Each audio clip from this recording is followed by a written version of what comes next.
Nothing has changed in 12 years. Literally nothing. Like in 2007, there will be a Spider-Man film out in 2019. Even Buffon is still playing in goal, for Pete's sake. Nothing has changed. The same could be said about Crackdown, in fact. In 2007, Crackdown first launched, and in 2019, the latest Crackdown title releases. And you know what? Nothing has changed. But that's not actually a terrible thing.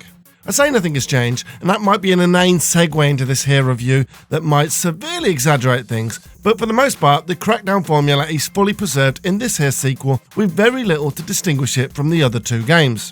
There is a lot to be said about preserving a formula, one that is tried and tested. The whole "if it ain't broke, don't fix it" mantra has been one that I've tended to stick to my entire life. Part of Crackdown 2's staleness as a sequel was its reliance on a city that we'd already explored, then throwing zombies, known as freaks in the game, because why not, into it because they were the in thing. Thankfully, Crackdown 3 has restored order. This time around, we've got a new city, New Providence, one chock full of diversity and character and plenty of skyscrapers. And those bloody zombie-ass freaks have gone. What Sumo Digital has effectively done in Crackdown 3 is double down on what makes Crackdown so great and attempt to build upon it. Crackdown has always been about mobility and the power fantasy, and the British studio has incorporated that in spades throughout Crackdown 3's campaign.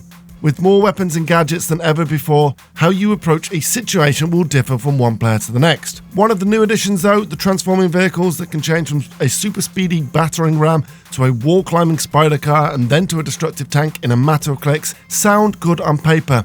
But the truth is, the on-foot and mobility and traversal mechanics in Crackdown 3 render the vehicles completely pointless. That and the driving mechanics are beyond bloody awful. Crackdown 1 and 2's biggest issues were its formulaic and busywork mission template.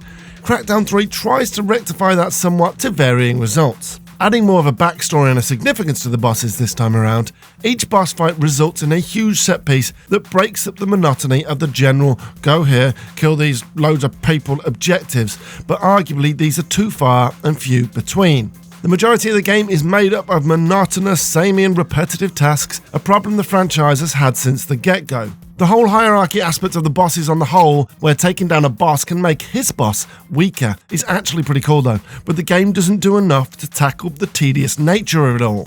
You could also argue that while the boss fights add a little bravado and some dazzling lights, the game still arguably takes itself too seriously. I mean, you're a superhero who can leap the height of buildings, has a black hole gun, a tether gun, and a grenade that duplicates matter, and your boss, Commander Jackson, played by Terry Crews, shouts "quack quack motherfucker" in the opening scene. Things don't get wacky enough in Crackdown 3 beyond that, if you ask us. From a technical perspective, while the One X excels not only with its high-fidelity visuals and the rock-solid frame rate, the vanilla Xbox One and the Xbox One S can struggle at times from a frame rate perspective, dropping down to 25-ish frames per second at times.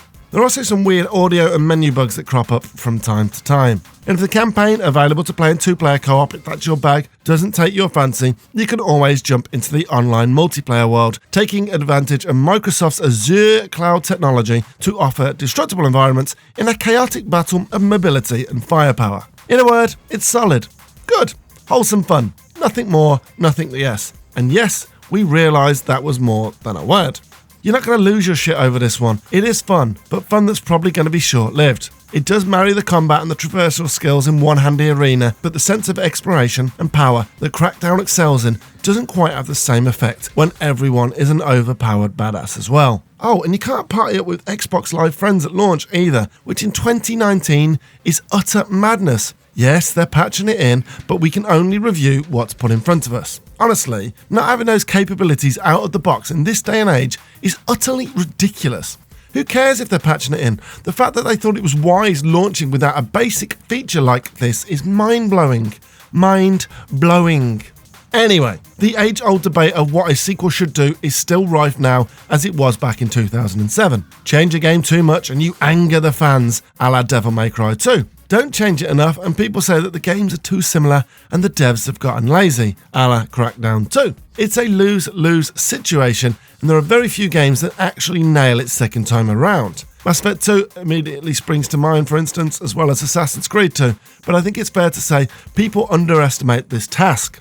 There are a lot of people who will argue that Crackdown 3 is too similar to both Crackdown and Crackdown 2, and you know what? They're probably right. They most certainly have a point. But then there's also an argument that if the formula isn't broke, why should they fix it?